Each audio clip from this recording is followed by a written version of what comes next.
Hi, this is Sherry Veronica. This is the guy that they suspect as being the shooter and the killer of Charlie Kirk. His name is Tyler Robinson, and they're saying that his father, well, according to Donald Trump, they're saying that his father is the one who turned him in. Robinson was turned in by his own father, according to Trump, who broke that news on Fox and Friends today, Friday morning. He is 22 years old.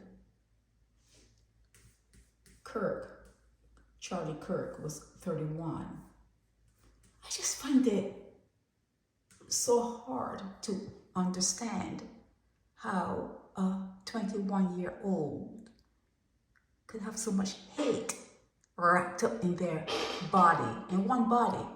So much hate. What made him do what he did? And another thing that I find interesting is a lot of African Americans had a feeling, a vibe about Charlie Kirk. But when they put up clips of Charlie Kirk talking, I didn't find it offensive. What I feel, and I always feel this way, is when people feel a certain way about you, you have to look at yourself and you have to decide, are you going to change the image that they have of you?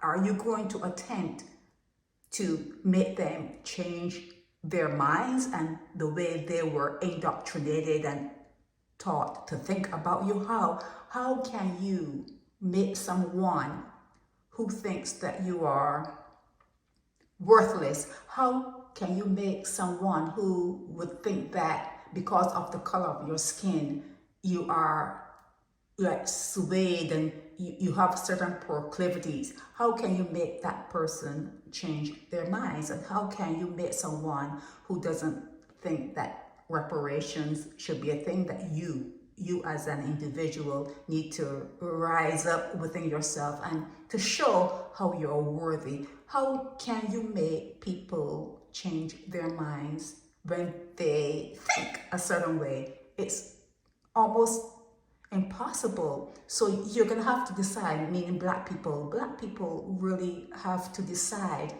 how they are going to make certain whites change their minds about them.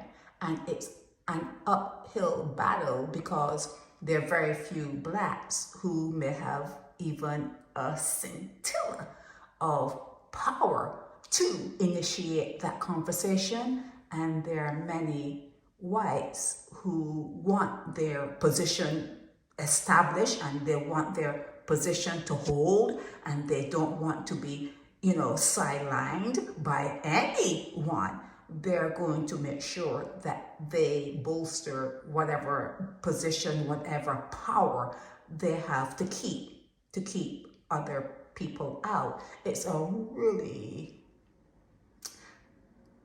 really hard situation, and one that may not be able to be changed here in America, because how many blacks are there? Black Americans, black African Americans, 13%, whatever. It's really low, and a lot of that 13th percentile, they came from the background of slavery, and they went through apartheid and segregation, everything.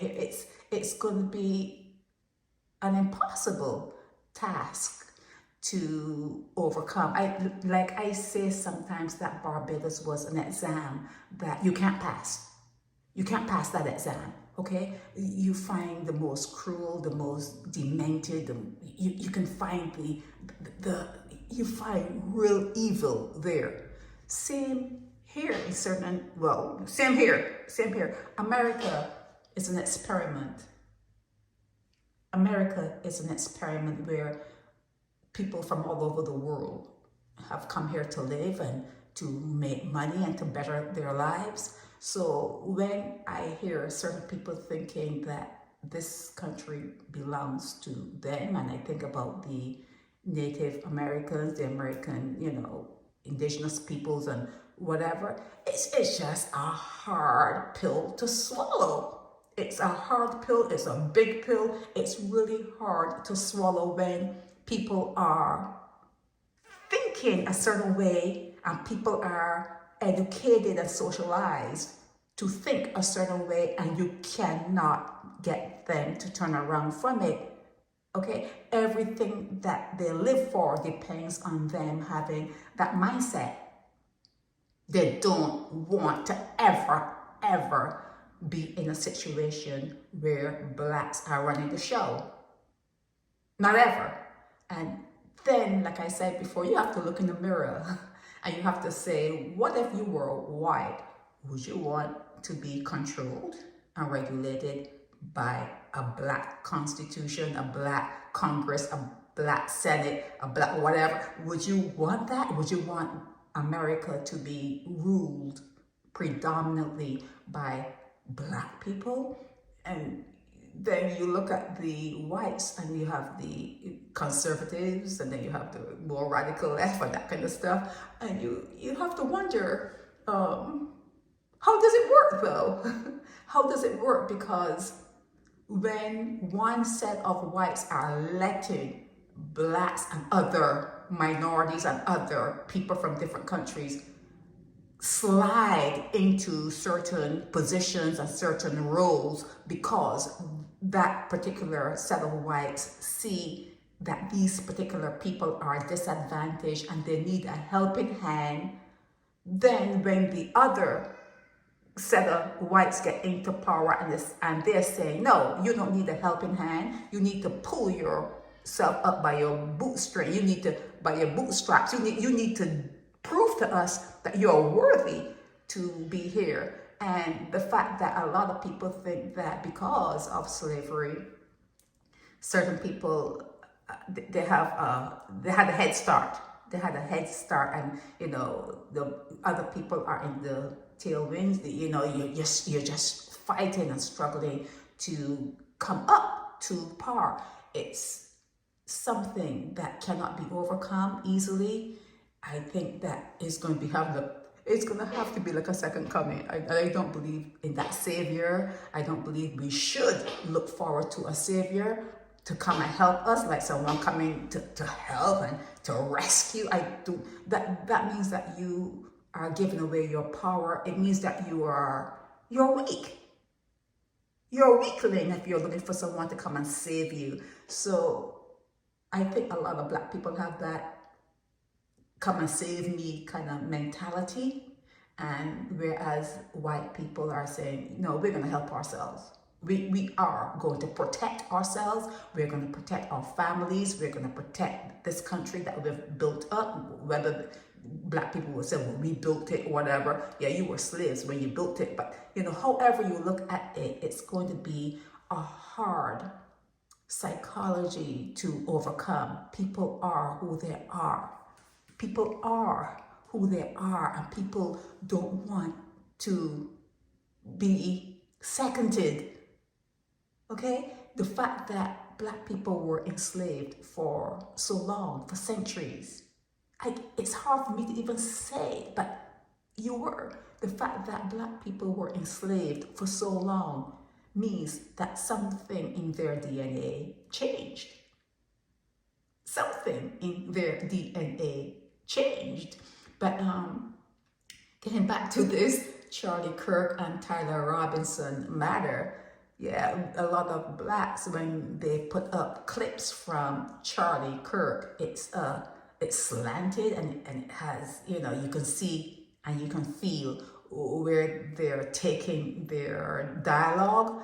And then, white people, when they put up clips of Charlie Kirk, you can hear their admiration or whatever. So how do you even attempt to make someone change their mind about you? It's almost impossible. You have to work on yourself, and you have to look yourself in the mirror, and you have to ask yourself, is the impression that they have of not you, but where you came from, and the neighborhood you came out of, and your mom and dad, the whole thing, the whole soup of everything, is that impression, and is that is the way they look at me, and what they think about me. Is it true? Is it true?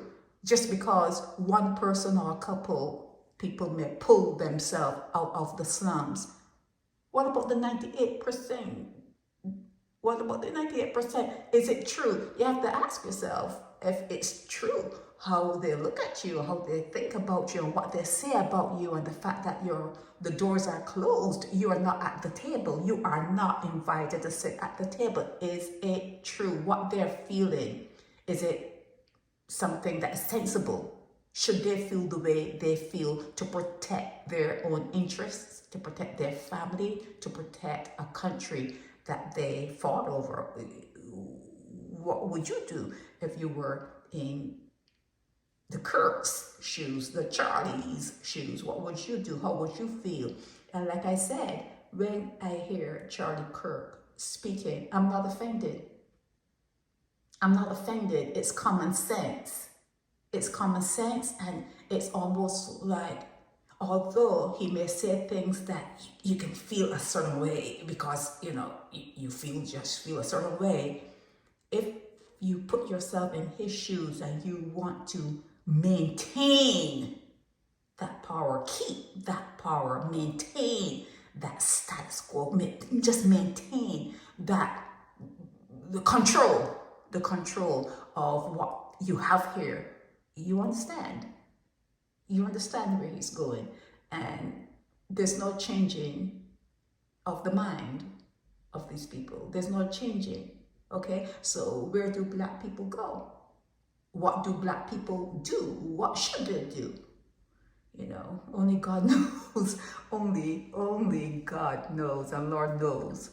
I think that people should work to assume whatever power they want to have in this particular experiment, but from looking at it as a whole, not one or two succeeded, as a whole, I see as an impossibility. I see a certain demographic, a certain race. Here in America, I see it as being like a closed chapter. It's doomed.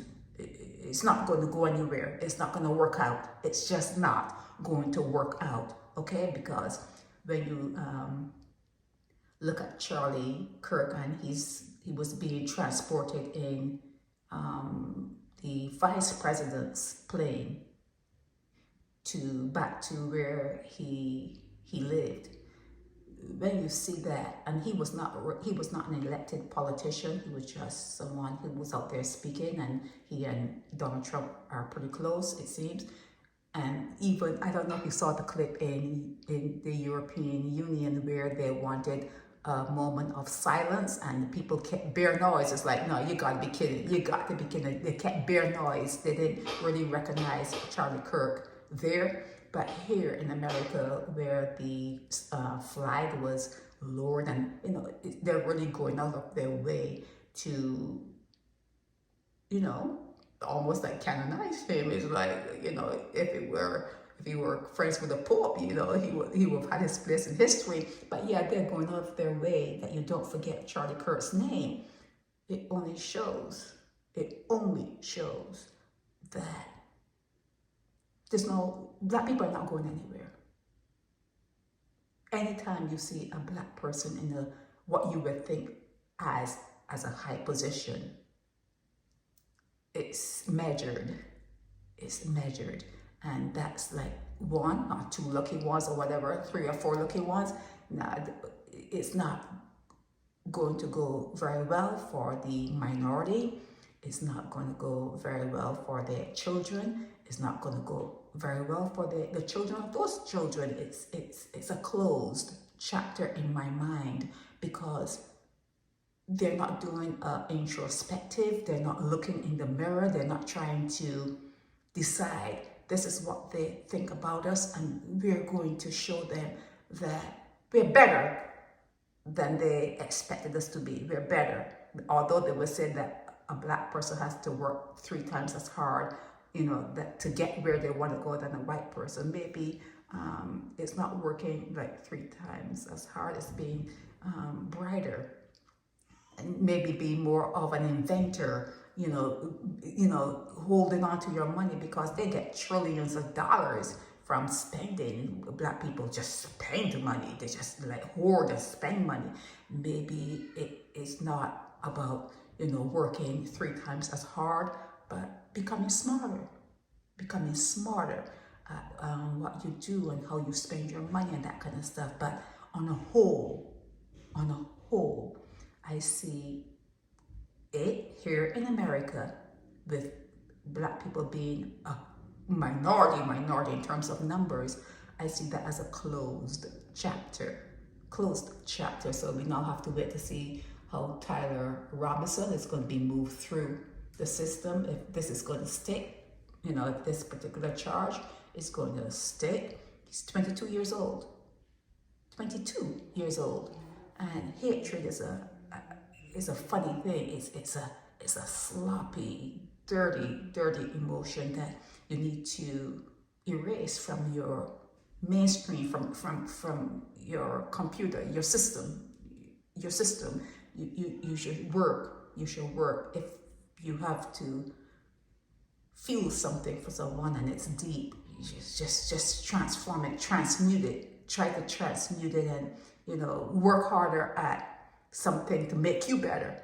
Work harder in another way, like go to a place where people are really in need of help, and help them, give to them, pull them up, to do whatever you need to do to make yourself feel better, because hatred is a dangerous, a bad disease. Okay, it's a bad disease. So yeah, that's it for this Charlie Kirk shooting suspect, Tyler Robinson. His mug shot was released, and he's the suspect. We have to wait to see how he moves through the system. And in the meanwhile, yeah, black people need to stop making jokes. It's a serious time. It's a very serious time. If I were to read about the history of 2025, if I weren't here and I had to read the history, I wouldn't believe it. But I don't believe history anyhow. But I certainly wouldn't believe this. I certainly would not believe this. It seems as though you're living in a. It's like not real.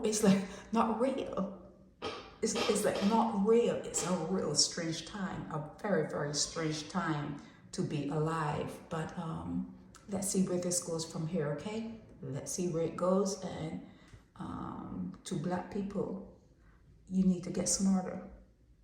You need to get smarter. Working harder, that's not going to work. You need to get smarter, okay? This is Sherry Veronica. Help me spread the word about Naked Departure via social media.